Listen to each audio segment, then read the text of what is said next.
रूखा सूखा खाए के ठंडा पानी पी, देख पराई चूपड़ी मत ललचाए जी। कबीरदास जी ने अपनी इस रचना में न जाने कितने वर्ष पहले एक सच्चाई कह दी थी, जो आज यथार्थ हो रही है कि अक्सर लोग अपनी वस्तुओं से अपने सुख को नहीं मिलान करते हैं, जबकि दूसरे की वस्तुओं से अपने सुख को मिलान करते हैं। एक कहानी से इस बात को समझते हैं। एक बार एक कौवा बहुत दुखी था और पेड़ पर बैठा रो रहा था।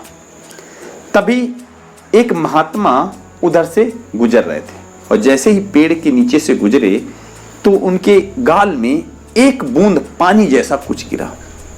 उन्होंने सोचा, इतनी दोपहर में पानी कहां से आ गया।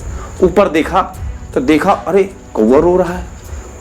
तो महात्मा ने पूछा कि तुम्हें क्या दुख है। कौवा एकदम से और ज्यादा रोने लगा। उसने कहा, दुख मुझे सुख ही कौन सा है। जहां किसी के घर पे जाके कांव कांव करता हूं, लोग पत्थर मार के भगाते हैं। श्राद्ध में लोग मुझे याद करते हैं, जूठा खिलाते हैं। अब बताओ, मैं दुखी ना हूं तो क्या करूं। मेरा रंग ऐसा है काला, लोग देखते ही काला रंग नकारते हैं, और आप पूछ रहे हो कि मुझे क्या दुख है। तो महात्मा ने पूछा, तो फिर बताओ तुम क्या बनना चाहते हो, मैं आज बना ही देता हूं तुमको। तो कौवे ने मुस्कुराकर पूछा, अगर बनाना ही है तो बिल्कुल सफेद हंस बना दो। महात्मा ने कहा, बिल्कुल बना देंगे, लेकिन एक बार जाओ और हंस से मिल के आओ, देख तो लो वो खुश है कि नहीं खुश। कौवा भागता भागता गया हंस के पास और चिल्ला के बोला, हंस भाई, क्या जिंदगी है तेरी, बिल्कुल चांदनी जैसा रंग है तेरा, पानी में पैडल मारता है किसी को पता ही नहीं चलता। तेरी जिंदगी वास्तव में ऐसी जिंदगी है जो सबको चाहिए। हंस एकदम से नाराज होकर बोला, कौन बोला तुझको, मेरी जिंदगी। साला लोग पानी में फोटो खींचते हैं, पता नहीं चलता मेरी फोटो खींच रहे हैं कि पानी की खींच रहे हैं, और किसी के साथ मेरी फोटो आती ही नहीं। ये कोई सफेद रंग है, मौत के बाद का रंग है। जिस रंग के कपड़े लोग मौत के बाद पहनते हैं वो रंग है मेरा। मैं अपनी जिंदगी से खुश हूं। कौवे ने पूछा, तुम खुश नहीं हो अपनी जिंदगी से। हंस ने कहा, बिल्कुल नहीं। तो उन्होंने कहा, फिर अब क्या होना चाहिए, क्या बनना चाहते हो तुम। तो हंस ने कहा, तोता, क्या रंग बिरंगा उसका शरीर होता है, लोग पालते हैं उसको, बादाम खिलाते हैं। तो कौवे ने कहा, फिर तो हमें महात्मा के पास ही चलना पड़ेगा। दोनों भागते भागते महात्मा के पास गए। अब दोनों ने मिलकर महात्मा से कहा, महात्मा जी, अगर हमें बनाना ही है तो तोता बना दो। महात्मा ने फिर वही कहा कि एक बार जाके तोते से मिल तो आओ, वो अपनी जिंदगी से खुश है कि नहीं, ये पहले देख तो लो। दोनों भागते हुए तोते के पास गए। एक पेड़ में खूब तोते रहा करते थे। दोनों पेड़ के चारों तरफ काफी देर घूमते रहे। बड़ी मुश्किल से उनको एक तोता दिखा, और जैसे ही देखा उन्होंने, तोता भाई, क्या लग्जरियस जिंदगी है तुम्हारी, लोग पालते हैं तुमको, बादाम खिलाते हैं, और न जाने क्या मिट्ठू मिट्ठू बुलाते हैं। तो जिंदगी तो तुम्हारी जैसी होनी चाहिए। क्या चोंच है तुम्हारी लाल लाल, और क्या रंग हरे हरे पंख हैं, सब कुछ रंग बिरंगा, रंगीन जिंदगी तो तुम्हारी है। तोता एकदम से नाराज होकर बोला, कौन बोला तुमको। कहा, तुम दोनों 4 चक्कर लगा गए पूरे पेड़ के, मुझे ढूंढ पाए। साला पेड़ की पत्तियों में मिल जाता हूं, ऐसा कोई रंग है।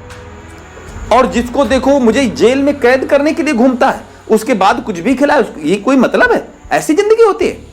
तो दोनों ने पूछा, क्या तुम भी अपनी जिंदगी से खुश नहीं हो। तोते ने कहा, बिल्कुल नहीं। तो उन दोनों ने पूछा, फिर तुम्हारे हिसाब से कैसी जिंदगी होनी चाहिए। तब तोते ने मुस्कुरा कर कहा, अगर जिंदगी हो तो मोर जैसी हो। तो फिर दोनों ने कहा, फिर तो महात्मा जी के पास हमें चलना चाहिए। फिर तीनों भागते हुए महात्मा जी के पास गए। अब महात्मा जी से कहा, महात्मा जी ऐसा करिए, अब हम लोग निर्णय ले चुके हैं, आप ऐसा करिए, हमको मोर बना दीजिए। महात्मा जी ने फिर कहा कि पहले तुम हंस बनना चाहते थे, फिर तोता बनना चाहते थे, अब मोर बनना चाहते हो, तो एक बार ऐसा करो, मोर से भी मिलाओ। कहीं ऐसा तो नहीं कि वो भी अपनी जिंदगी से खुश ना हो। तीनों गए भागते हुए मोर के पास, और मोर एक जगह नाच रहा था, और तीनों चिल्ला, मोर भाई, क्या जिंदगी है तेरी। जब नाचते हो तो मौसम बदल जाता है, लोग घंटों इंतजार करते हैं तुम्हारे नाचने का। कितने रंग बिरंगे पंख हैं तुम्हारे, लोग अपने घरों में लगाते हैं, तो जहां पर लगाते हैं उस कोने का रंग बदल जाता है, कोना सज जाता है। मोर ने कहा अच्छा इधर आओ तीनों पास। एक आवाज सुनो। तभी एक ठक ठक यानी किसी के पैरों की चलने की आवाज आ रही थी। उन तीनों ने पूछा ये क्या है?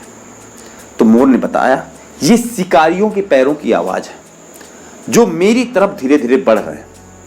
अभी मेरा एक दोस्त मारा गया, उसके एक एक पंख नोचे गए, उसका मांस लोगों ने खा लिया। हमारी जिंदगी के अगले 1 घंटे का पता नहीं रहता और तुम बता रहे हो कि मेरी जैसी जिंदगी होनी चाहिए। तो तीनों ने पूछा तुम भी अपनी जिंदगी से खुश नहीं हो, फिर तुम्हारे हिसाब से कैसी जिंदगी होनी चाहिए?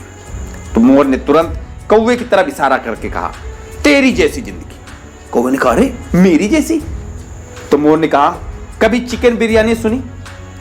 चिकन बिरयानी तुमने सुनी होगी, कभी तुमने मटन बिरयानी सुनी होगी, लेकिन क्या कभी कौवा बिरयानी सुनी? तो कौवे ने कहा कभी नहीं सुनी। क्या तुम्हारी जिंदगी को किसी से खतरा है? कौवे ने कहा नहीं है। तुमसे किसी की जिंदगी को खतरा है? कौवे ने कहा नहीं है। फिर मस्त जी रहे हो बिल्कुल, और फिर मेरी जिंदगी जैसी क्यों? अगर जिंदगी चाहिए मिलनी ही चाहिए किसी पंछी को तो कौवे जैसी मिलनी चाहिए।